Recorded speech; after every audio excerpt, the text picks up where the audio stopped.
Once again welcome back on ignited dream.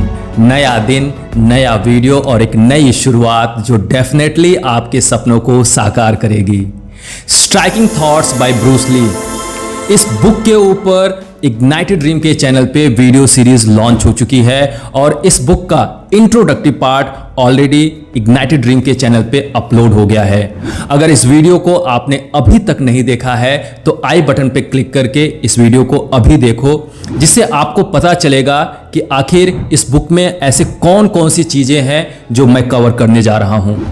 आपको यह समझ में आएगा कि यह बुक आपके लिए इंपॉर्टेंट क्यों है। मैं फिर से रिक्वेस्ट करता हूं, इंट्रोडक्टिव वीडियो आपको देखना है और पूरा देखना है।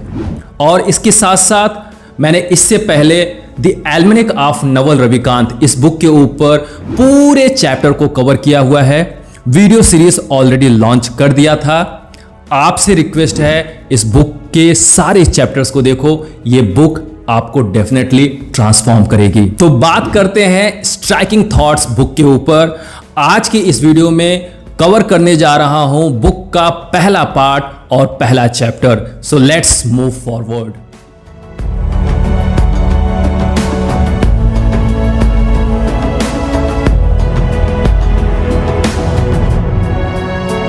This is part 1 on first principles. पहला पार्ट और फर्स्ट प्रिंसिपल के बारे में बात हो रही है। फर्स्ट प्रिंसिपल क्यों? क्योंकि इस पार्ट में ब्रूस ली वो सारे डीपर क्वेश्चंस के बारे में बात कर रहे हैं जो हर एक ह्यूमन बीइंग एक्सप्लोर कर रहा है, सर्च कर रहा है। जैसे लाइफ क्या होती है, डेथ क्या होता है, करंट मोमेंट क्या होता है, व्हाट इज एग्जिस्टेंस, इंटरडिपेंडेंसी क्या है, हम लोग किन किन चीज़ों के ऊपर डिपेंडेंट रहते हैं, और इसके साथ साथ जो यूनिवर्सल लॉज हैं, रियलिटी क्या होती है, ये सारे डीपर क्वेश्चंस होते हैं। इसके बारे में फर्स्ट पार्ट में बात कर रहे हैं ब्रूस ली, राइट। तो डेफिनेटली एक एक चैप्टर्स को हम डिटेल में बात करेंगे, लेकिन फर्स्ट प्रिंसिपल क्यों बोल रहे हैं इसका मीनिंग मैंने आपको बताया। और जब अब आगे चैप्टर्स की तरफ मैं बढ़ने जा रहा हूं तो सबसे इंपॉर्टेंट बात मैं आपको बताना चाहता हूं। ब्रूस ली अपने इस बुक में जो भी नॉलेज शेयर कर रहे हैं वो सारे नॉलेज एफेरिज्म के फॉर्म में है। एफेरिज्म क्या होता है? जैसे एक सिंगल लाइन, जैसे कहावत हम सुनते हैं ना, एक सिंगल लाइन में, एक दो लाइन में आपको पूरी चीजें मिल जाती हैं। इसको बोलते हैं गागर में सागर। जैसे कबीर दास के दोहे हैं, रहीम दास के दोहे हैं, राइट। एक कोई सिंगल फॉर्मूला हमें पूरा का पूरा नॉलेज दे देता है।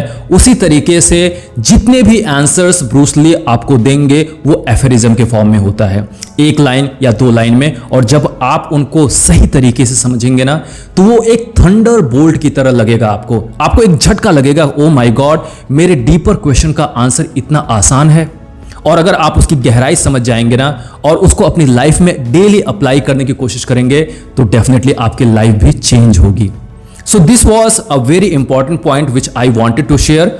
अब शुरुआत करते हैं पहले चैप्टर की, and that is life. So this is first chapter, life. Life से रिलेटेड हमारे दिमाग में बहुत सारे क्वेश्चंस होते हैं, इजंट इट?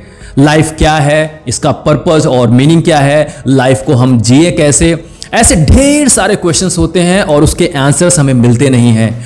ब्रूस ली इस चैप्टर में उन्हीं क्वेश्चंस का आंसर देने की कोशिश कर रहे हैं। और अगर आपको इस क्वेश्चन का आंसर जानना है, ऐसे कई सारे क्वेश्चंस हैं जो आपके दिमाग में घूमते रहते हैं, तो मैं आपसे रिक्वेस्ट करूंगा इस वीडियो को कहीं पे भी मिस मत करना, स्किप नहीं करना, पूरा वीडियो देखना और आपको आपके क्वेश्चंस के आंसर डेफिनेटली मिलेंगे।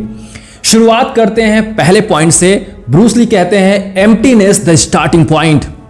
एम्प्टीनेस, माइंड को पूरी तरीके से एम्प्टी कर दो, छोड़ दो सारे प्री कंसीव्ड फिक्स्ड आइडियाज को, और फिर जो भी आप सीखोगे आसानी से सीख पाओगे। आपका माइंड उसको एक्वायर कर पाएगा, नए थॉट को एब्जॉर्ब कर पाओगे। ब्रूस ली कहते हैं my friend, drop all of your pre conceived fixed ideas and B neutral. Neutral हो जाओ, क्या अच्छा है क्या बुरा है इस बात को छोड़ दो। फिक्स्ड आइडियाज को ड्रॉप करो, माइंड को एम्प्टी करो, नए थॉट्स आपको आसानी से समझ में आ जाएंगे। अब बात करते हैं लाइफ के बारे में। Flow in the process of life. You have to try, you have to flow with the flow of life. कहते हैं like flowing water, life is perpetual movement. Life ना हमेशा ही फ्लो करती रहती है, मूवमेंट में रहती है। आप बहते हुए पानी में जब आप जंप करोगे ना तो दोबारा से उस पानी को कभी भी टच नहीं कर पाओगे, दोबारा से उस एक्सपीरियंस को नहीं ले पाओगे। यस और नो? उसी तरीके से लाइफ भी है, हमेशा फ्लो कर रही है। अगर आपको लाइफ एंजॉय करना है तो इसके फ्लो में बहना पड़ेगा। जो भी एक्सपीरियंस आपने लाइफ में पहले से ले लिया, अगर दोबारा उसको आप रीजनरेट करने की कोशिश करोगे, इसका मतलब आप अपने लाइफ को मैकेनिकल बना रहे हो, क्योंकि लाइफ के फ्लो में लाइफ हमेशा ही आगे बढ़ती रहती है, एक्सपीरियंस चेंज होते रहते हैं। You have to just flow with the flow of life. Now very important question, the meaning of life. Bruce कहते हैं the meaning of life is that it is to be lived and it is not to be traded and conceptualized and squeezed into a pattern of systems. बहुत important question and deeper answer. Meaning of life क्या है? Bruce कहते हैं just live, just जियो अपनी life को, flow में बस बहते रहो, यही है मीनिंग। कोई कॉन्सेप्ट बना लो, कोई थॉट बना लो, कोई आइडिया जनरेट कर लो और फ्यूचर में जीने की कोशिश करते रहो, ये लाइफ नहीं है। This is not the meaning of life. Meaning of life बस इतना ही है, इस प्रेजेंट मोमेंट में लाइफ को रियलाइज करते हुए लाइफ के फ्लो में फ्लो करते रहो। This is the actual and the ultimate meaning of life. Next कहते हैं life is the effect of feelings.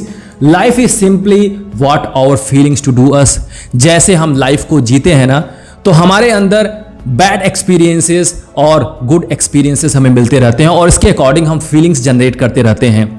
तो लाइफ को अगर आप याद भी करते हो ना, तो हमेशा ही फीलिंग के बेस पे जैसा आपने एक्सपीरियंस किया, उन्हीं एक्सपीरियंस को आप कंबाइन करते हो और कहते हो यही मेरी लाइफ है। तो अगर आपको रियल मायने में लाइफ जीना है ना, तो इन फीलिंग्स को समझना पड़ेगा। क्या ये फीलिंग आपके मेंटल कॉन्सेप्ट से डेवलप हो रही है, आपके सेल्फ इमेज कॉन्सेप्चुलाइजेशन से डेवलप हो रही है, आपने अपने ईगो को डेवलप किया हुआ है, उसके बेसिस पे आपको पेन और प्लेजर मिल रहा है, इसके कारण आप फीलिंग जनरेट कर पा रहे हो, या आप सारे मेंटल कॉन्सेप्ट को ड्रॉप कर रहे हो और उसके बाद जो फीलिंग आपको मिल रही है, that is the real meaning of life, that is the actual experience of life. तो थोड़ा सा गहराई है, इसको आपको धीरे धीरे समझना है। आई एम श्योर कि बातें आपको समझ में आएंगे जब आप इनको अपने एक्सपीरियंस पे उतारोगे। नेक्स्ट पार्ट है द मीनिंग इन लाइफ। अभी तो आपने मीनिंग ऑफ लाइफ समझ लिया, अब लाइफ के अंदर मीनिंग ढूंढना कैसे है। ब्रूस कहते हैं all in all the goal of my planning and doing is to find the true meaning in life and that is peace of mind. हमारे हर एक काम का एक ही लक्ष्य होता है, पीस ऑफ माइंड, मन शांत रहे, हर एक तरीके से आपको शांति मिल जाए। Isn't it? जो भी एफर्ट लगा रहे हो, चाहे आप पैसा कमा रहे हो, शोहरत पाना चाहते हो, लाइफ में हमेशा ही हर एक लग्जरी को एक्वायर करना चाहते हो, किस लिए? क्योंकि शांति मिले। हर एक एफर्ट शांति के लिए होता है, पीस ऑफ माइंड के लिए। यही है लाइफ के अंदर मीनिंग को ढूंढना। Now the most important question, how to find the peace of mind. इसके लिए ब्रूस ली कहते हैं you have to follow detachment. Dear friends, जब जब आप किसी भी चीज से अटैच रहोगे, तब तक आपको पेन और प्लेजर फेस करना पड़ेगा, और जब आप पेन और प्लेजर फेस करते हो तो आपका पीस ऑफ माइंड दूर हो जाता है। तो डिटैच होना है। डिटैचमेंट इतना आसान नहीं है, इसके लिए आपको जो डीपर फिलॉसफीज हैं उसको अंडरस्टैंड करना पड़ेगा। और यहाँ पे ब्रूस ली ने ताओइज्म और जेन फिलॉसफी को रेफर किया हुआ है। और मैं आपसे कहता हूँ कि आप विपासना की मेडिटेशन को प्रैक्टिस करो, डेफिनेटली आपकी लाइफ में डिटैचमेंट उतरने लगेगा। आप सारी चीज़ों के बीच में रहोगे लेकिन किसी भी चीज़ के साथ अटैच नहीं रहोगे। आपको समझ में आ जाएगा कि माइंड आपके साथ कैसा ट्रिक प्ले करता है, और जैसे जैसे आप माइंड की फंक्शनिंग समझने लगोगे, आप धीरे धीरे हर एक चीज़ों से डिटैच होने लगोगे और रियल लाइफ को एक्सपीरियंस करोगे। Next, manipulation and control are not the ultimate joy of life. देखो, जब जब आप इस मेंटल कॉन्सेप्ट का सहारा लेते रहोगे ना, जजमेंट करते रहोगे, मैनिपुलेट करते रहोगे, जो जॉय ऑफ लाइफ है उससे दूर हो जाओगे। Natural life, flow of life से आप दूर हो जाओगे, क्योंकि लाइफ का एक फ्लो है और आप जजमेंट करके बैठे हुए हो कि ये मेरे लिए अच्छा है तो मैं इसको करूंगा, ये मेरे लिए बुरा है मैं इसको नहीं करूंगा, इसमें मेरा फायदा है इसमें मेरा नुकसान है, ये पर्सन मेरे लिए फायदेमंद होगा, ये पर्सन मेरे लिए अच्छा नहीं है, रिलेशनशिप भी इसी के बेस पे बनाते हो, तो फ्लो ऑफ लाइफ से दूर हो जाते हो और आपका मेंटल कॉन्सेप्ट, आपका जो जजमेंटल वे है वो आपको हमेशा ही रियल लाइफ, नेचुरल लाइफ से दूर रखता है और आप रियलिटी से दूर हो जाते हो। इसीलिए मैनिपुलेशन और कंट्रोल करने की जो जिद है उसको छोड़ दो, फ्लो ऑफ लाइफ में फ्लो करो, फिर देखना आपकी लाइफ जॉयफुल हो जाएगी, ब्लिसफुल हो जाएगी। The essence of life, the essence is free movement of spirit, original essence. जो आपका स्पिरिट है, जो आपकी लाइफ है, उसका फ्री मूवमेंट हो, फ्रीडम हो, एब्सोल्यूट फ्रीडम, यही तो आप चाहते हो। जब भी आप एब्सोल्यूट फ्रीडम को एक्सपीरियंस करते हो ना, आप पूरी तरीके से लाइट हो जाते हो। यस और नो, ऐसा फील किया होगा आपने। जब कोई बॉन्डेज होता है, जब आप किसी बंधन में रहते हो तो आप हमेशा ही परेशान रहते हो, पीस ऑफ माइंड मिलता नहीं, उससे दूर हो जाते हो। तो इसेंस ऑफ लाइफ क्या है? एब्सोल्यूट फ्रीडम, नेचुरल फ्लो, कहीं पे एफर्ट ना हो, कहीं पे ट्राइंग ना हो, आप एफर्टलेस बन जाओ। Next is violence is a part of life. See, सुनने में अच्छा तो नहीं लग रहा है, लेकिन जैसे जैसे लाइफ की डीपर अंडरस्टैंडिंग आपके अंदर उतरती जाएगी वैसे वैसे आपको समझ में आ जाएगा कि लाइफ में वायलेंस भी होगा। डिफरेंट डिफरेंट लोग रहते हैं, एग्रेशन आपको दिखाई देगा, वायलेंस दिखाई देगा, तो आपको इसको एक्सेप्ट करना पड़ेगा और जितना आप एक्सेप्ट करोगे लाइफ के फ्लो में उतने आसानी से आप फ्लो कर पाओगे। Next, the principle of life, life is never stagnation. Life के प्रिंसिपल को अगर आप समझना चाहते हो ना, तो बस इतना समझ जाओ, लाइफ हमेशा ही बहते हुए पानी की तरह है। फ्लो लाइफ का प्रिंसिपल है, स्टैग्नेशन नहीं होता है। आप लाइफ में कहीं भी ठहराव नहीं देखोगे। It is a constant movement, unrhythmic movement as well as a constant change, और चेंज भी होता रहेगा। किसी भी एक्सपीरियंस को आप दोबारा रिकॉल नहीं कर सकते हो, राइट? अगर रिकॉल करने की कोशिश करोगे तो लाइफ को आप मैकेनिकल बना लोगे, लाइफ के फ्लो में आप फ्लो नहीं करोगे, लाइफ के प्रिंसिपल को आप झुठला दोगे। नेक्स्ट है, लाइफ इज समटाइम्स अनप्लीजेंट। समझो इस बात को, लाइफ के फ्लो में जब आप फ्लो करोगे तो आपके लिए लाइफ अनप्लीजेंट मौके भी लाकर देती है, राइट? इवेंट्स कई सारे ऐसे आते हैं जो आपके लिए अच्छे नहीं होंगे, लेकिन उस अनप्लीजेंट इवेंट में आपको क्या देखना है, इसके बारे में ब्रूस ली कहते हैं, life is an ever flowing process and somewhere on the path some unpleasant things will pop up, it might leave a scar. Yes, आपको दुख होगा, तकलीफ होगी, बेचैन हो जाओगे, ये आपके दिल में एक चोट दे देगा, इतना गहरा चोट कि जिससे आप बाहर भी नहीं निकल पाते हो। लाइफ इसी तरीके से है, कभी आपके लिए प्लीजेंट इवेंट रहेगा, कभी अनप्लीजेंट इवेंट रहेगा। आपको बस फ्लो करते रहना है, ब्रेवली फ्लो करते रहना है। यही है लाइफ का सबसे बड़ा principle. Next, the pendulum of life must have balance. जी हाँ, बैलेंस करना है, ये सबसे बड़ी अंडरस्टैंडिंग है। यहां पे गीता की लाइन को मैं रिपीट करता हूं। कृष्ण कहते हैं अर्जुन से, सुख दुखे समय कृत्वा लाभा लाभो जया जयो ततो युद्धाय युजस्व नैवम पापम वापससी। सुख हो, दुख हो, लाभ हो, हानि हो, जय हो, पराजय हो, सब में समता रखो। इक्वानिमस माइंड, इसी को बोलते हैं समत्व योग उच्यते। समता रखना है, सुख दुख से परेशान नहीं होना है, और लाइफ का यही सबसे बड़ा इसेंस है। अगर आप जब सुख आए उसमें कूदो मत, जब दुख आए उसमें परेशान मत हो, तब आप लाइफ को अच्छी तरीके से समझने लगोगे। इसी को बोलते हैं बैलेंस। बुद्ध भी इस बात को कह चुके हैं कि मध्यम मार्ग को अपनाओ। जितना ज्यादा आप मध्यम मार्ग को अपनाओगे, प्लीजेंट से प्लीज नहीं होना है, अनप्लीजेंट से परेशान नहीं होना है, फिर आप लाइफ को अच्छी तरीके से समझ पाओगे, अच्छी तरीके से एंजॉय कर पाओगे। Next, pliability is life, be pliable. Bruce कहते हैं लाइफ एक लचीलापन है। जितना ज्यादा आप लचीले रहोगे लाइफ के फ्लो में, उतने ही आसानी से आप फ्लो कर पाओगे।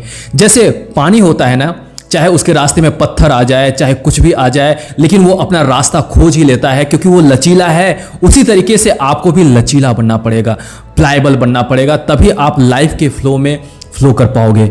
आपने डेड बॉडी को देखा हुआ है ना, डेड बॉडी एक रिजिड की तरह हो जाता है, एकदम पूरी तरीके से रिजिड होता है, उसमें कोई चेंज नहीं होता है, कोई लचीलापन नहीं होता है। तो अगर आप लचीलेपन को खो दोगे इसका मतलब आप डेड हो। और जब तक आपके अंदर लचीलापन है, जब तक आपके अंदर फ्लेक्सिबिलिटी है, आप चीजों के अकॉर्डिंग अपने आप को चेंज कर सकते हो ना, तब तक ये समझना कि आपके अंदर लाइफ फ्लो कर रही है, राइट। ब्रूस कहते हैं pliability is life, rigidity is death, whether one speaks of man's body, his mind और हिज स्पिरिट। हर जगह पे, चाहे आपकी बॉडी हो, चाहे आपका माइंड हो, चाहे आपका स्पिरिट हो, हर जगह आपको लचीलापन शो करना है। एडाप्टेबिलिटी चाहिए, फ्लेक्सिबिलिटी चाहिए, क्योंकि चीजें आपके अकॉर्डिंग नहीं होगी। बहुत सारी चीजें आपके फेवर में होंगी, बहुत सारी चीजें आपके फेवर में नहीं होंगी। तभी आप लाइफ के फ्लो में फ्लो कर पाओगे जब आप लचीलापन अपने अंदर लाओगे, फ्लेक्सिबिलिटी लाओगे, और फिर देखना लाइफ आपको वो सारी चीजें देगी जो आपके इमेजिनेशन में भी नहीं है। Life as an educator, yes, life आपको सिखाती है, एक टीचर की तरह है, एक एजुकेटर की तरह है। और ये तभी पॉसिबल होगा जब आप लाइफ के फ्लो में बहोगे। एक मेंटल कॉन्सेप्ट बना लिया, रिजिडिटी बना लिया, मुझे ये चाहिए, ये चीज नहीं चाहिए, फिर लाइफ आपको जो सिखाना चाहती है वो सीख आप नहीं ले पाओगे। इसीलिए फ्लेक्सिबल बनो। Life itself is your teacher and you are in state of constant learning. Life के फ्लो में फ्लो करो, कांस्टेंट लर्नर बनो, लाइफ आपको बहुत कुछ सिखाएगी। Next, to live is to create. Yes, अगर आपके अंदर लाइफ फ्लो कर रही है ना, तो डेफिनेटली आप कुछ ना कुछ क्रिएट कर रहे हैं। कॉन्शियसली जरा सा सोचो, आपने बहुत कुछ सारी चीजें क्रिएट कर दिया होगा, लेकिन आपको पता भी नहीं चला होगा। क्रिएशन ही लाइफ है। और जब आप लाइफ के फ्लो में फ्लो करते हो ना, तो लाइफ आपसे इतनी सारी चीजें क्रिएट करा देती है जो आपके इमेजिनेशन में भी नहीं होता है। ब्रूस कहते हैं to live is to express, and to express you have to create. Creation is never merely repetition, to live is to express oneself freely in creation। देखिए, ब्रूस ली हमेशा ही एक सेल्फ एक्सप्रेशन को बहुत ज्यादा emphasise करते हैं, honest self expression. और honest self expression तभी पॉसिबल होता है जब आप कुछ क्रिएट करते हैं। क्रिएशन में ही सेल्फ एक्सप्रेशन होता है। तो जब जब लाइफ आपके अंदर प्रॉपरली फ्लो कर रही है, फ्री फ्लो हो रहा है ना, तो लाइफ आपसे बहुत कुछ क्रिएट करा लेती है और आप सेल्फ एक्सप्रेस कर पाते हो अपने आप को। नेक्स्ट है the process of life. What is the process of life? Since life is an ever evolving process, one should flow in this process and discover how to actualise and expand oneself. Life का जो process है ना, वो है ever evolving, हमेशा ही evolve करता रहता है। एक बीज जब आप मिट्टी के अंदर डालते हो ना, तो वो इवॉल्व करता है, छोटे से प्लांट में बदलता है, फिर धीरे धीरे उसके अंदर पत्ते निकलते हैं, फूल निकलते हैं, फल निकलते हैं, फिर एक बड़े वृक्ष के रूप में इवॉल्व हो जाता है। लाइफ इसी तरीके से आपके अंदर भी ऐसा ही है। लाइफ फ्लो कर रही है, आपको समझ में नहीं आता है, क्योंकि आप इस चेंज को देख नहीं पाते हो। आप इस चेंज को तभी रियलाइज कर पाओगे जब लाइफ को डीपर अंडरस्टैंड करोगे, लाइफ के फ्लो में फ्लो करोगे। फिर देखना लाइफ जैसे जैसे इवॉल्व हो रही है ना, उस एवोल्यूशन को आप रियलाइज कर पाओगे और बहुत सारी चीजें क्रिएट कर पाओगे। The oneness of life, Bruce कहते हैं the oneness of all life is a truth that can be fully realised only when false notions of a separate self whose destiny can be considered apart from the whole are forever annihilated। समझते हैं इस बात को, थोड़ा गहराई से समझते हैं, रुक कर समझते हैं। द वननेस ऑफ लाइफ, हम क्या करते हैं, हमारे अंदर दो चीजें होती हैं, एक एक्चुअली में जो रियल सेल्फ है, और दूसरा जो एक्चुअली में हमने सेल्फ क्रिएट किया हुआ है, इसको बोलते हैं सेपरेट सेल्फ। लाइफ के वननेस से हम अपने आप को दूर कर लेते हैं। और ये दूर कैसे होता है? क्योंकि हमारे अंदर मेंटल कॉन्सेप्ट है, मैं ये हूं, मेरा ये डिग्री है, मेरा ये क्वालिफिकेशन है, मैं इस बैकग्राउंड से आता हूं। ये सारी चीजें मेंटल कॉन्सेप्ट है और ये हमें रियल सेल्फ से दूर कर देता है। That is the separate self. और सेपरेट सेल्फ जब जब हमारे अंदर रहेगा, हमारे अंदर ईगो रहेगा, या आप कह सकते हो जब जब आपके अंदर ईगो रहेगा, तब तब आपके अंदर सेपरेट सेल्फ रहेगा। आप लाइफ के साथ वन नहीं हो पाओगे। तो अगर आपको लाइफ के साथ वननेस डेवलप करनी है, तो सेपरेट सेल्फ इस ईगो को ड्रॉप करना पड़ेगा, और ईगो तभी ड्रॉप होगी जब आप मेंटल कॉन्सेप्ट को ड्रॉप करोगे। जो आपने मेंटल कॉन्सेप्ट अपने अंदर बनाया हुआ है उसको ड्रॉप करना पड़ेगा, और इसी के लिए तो है मेडिटेशन, विपासना मेडिटेशन। आप समझो, बुद्धिज्म फिलॉसफी को जब आप समझोगे, माइंड की फंक्शनिंग को समझ पाओगे, मेंटल कॉन्सेप्ट को ड्रॉप कर दोगे और वननेस में आप उतर पाओगे। Next, life must be understood from moment to moment. Yes, moment to moment, इसी मोमेंट में लाइफ है। आपको फ्यूचर में नहीं रहना है, पास्ट में नहीं रहना है, इस मोमेंट में जीना है। लाइफ आपकी हियर एंड नाउ है, यहीं पे है। मोमेंट टू मोमेंट लाइफ को अंडरस्टैंड करो, और फिर आप उस मोमेंट में जो एक्सपीरियंस लोगे ना, वही आपकी रियल लाइफ होगी। उसी में आप लाइफ के साथ फ्लो कर पाओगे। ब्रूस कहते हैं, life is something for which there is no answer, it must be understood from moment to moment. The answer we find inevitably conforms to the pattern of what we think we know. See, आप answer ढूंढने की कोशिश करते हो ना, ये कोशिश जो है, सर्च ऑफ आंसर, ये जो ट्राइंग है, इसीलिए आप लाइफ से दूर हो जाते हो। क्योंकि जब भी आपको आंसर मिलेगा, वो किसको सेटिस्फाई करेगा? वो आपके माइंड को सेटिस्फाई करेगा, वो एक मेंटल कॉन्सेप्ट बनेगा, और आप आंसर भी लाइफ से वैसा ही ढूंढ पाओगे जो एक्चुअली में मेंटल कॉन्सेप्ट बना हुआ है। राइट? तो अल्टीमेटली यहां पे ब्रूस बहुत इंपॉर्टेंट बात कह रहे हैं, आप आंसर के पीछे मत पड़ो। मैंने पहले भी ये बात बताया हुआ है नवल की बुक में कि बस आप क्वेश्चन के साथ बने रहो। What is the meaning of life, what is the life, और इस क्वेश्चन के साथ आप लाइफ के फ्लो में फ्लो करते रहो। आपको आंसर डेफिनेटली मिल जाएगा, लेकिन वो आंसर एक्सपीरियंस के बेसिस पे होगा, मेंटल कॉन्सेप्ट नहीं रहेगा। Right? So life is all about moment to moment. Last, enjoy yourself. Life की मीनिंग मिल गई, लाइफ का पर्पस मिल गया, लाइफ का मतलब समझ में आ गया, लेकिन अगर आप पीस ऑफ माइंड को अचीव नहीं कर पाते हो, एंजॉय नहीं कर पाते हो लाइफ को ना, तो ये सारी चीजें बेकार हैं आपके लिए। इसीलिए जो अल्टीमेट पर्पस है लाइफ का, वो है peace of mind. You have to enjoy yourself, you have to enjoy your life. Bruce कहते हैं, remember my friend to enjoy your planning as well as your accomplishment. आपको planning भी enjoy करना है, और जो अकम्प्लिशमेंट आपकी life में है, जो भी चीजें आपने अचीव कर लिया, चाहे वो बैड हो चाहे वो गुड हो, हर एक एक्सपीरियंस को आपको एंजॉय करना है, और यही तो लाइफ का फ्लो आपको सिखाता है। For life is too short for negative energy. Life क्षणिक है, बहुत छोटा है। आपकी डेथ कब हो जाएगी, आपकी सांस कब बंद हो जाएगी, आपको पता नहीं है। इसलिए इस लाइफ में नेगेटिव एनर्जी के लिए कोई जगह मत दो।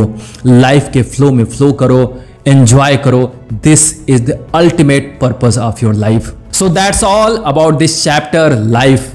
आई एम श्योर कि लाइफ से रिलेटेड जो भी क्वेश्चंस आपके माइंड में होंगे, उन सारे क्वेश्चन का आंसर इस वीडियो में मिला होगा। और मैं फिर से कहता हूं, पॉसिबिलिटी है कि इन आंसर्स को आप सही तरीके से अभी समझ ना पाए हो, तो इसके लिए वीडियो को बार बार देखो, टाइम दो, और जब ये बात आपको समझ में आ जाएगी ना, तो आपके लाइफ से रिलेटेड जितने भी क्वेश्चंस होंगे उनके आंसर डेफिनेटली मिल जाएंगे। ये बहुत ही कोर अंडरस्टैंडिंग है, डीपर अंडरस्टैंडिंग है, इसके लिए आपको समय देना होगा। और अगर ये वीडियो आपके क्वेश्चंस का आंसर देता है, सक्सेसफुली आपको इस वीडियो से आंसर मिलते हैं ना, तो मैं आपसे रिक्वेस्ट करूंगा कि इस वीडियो को दूसरों के साथ भी शेयर करो। उन्हें भी ये बात समझ में आएगी कि आखिर लाइफ है क्या, लाइफ को जीना कैसे चाहिए। उनको भी बताओ कि striking thoughts by Bruce Lee, ये जो बुक है ये आपके लिए इंपॉर्टेंट है। और अगर ये वीडियो आपको अच्छा लगता है ना, तो इसी तरीके से आगे भी वीडियो आएंगे।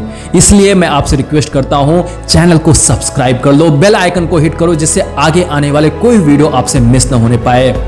मेरे साथ इस वीडियो सीरीज में बने रहने के लिए, इन वीडियोस को देखने के लिए आपको दिल से बहुत बहुत धन्यवाद। मिलते हैं अगले वीडियो में एक नए चैप्टर के साथ। Till then, keep ignited your dream and keep inspired yourself. Thank you so much.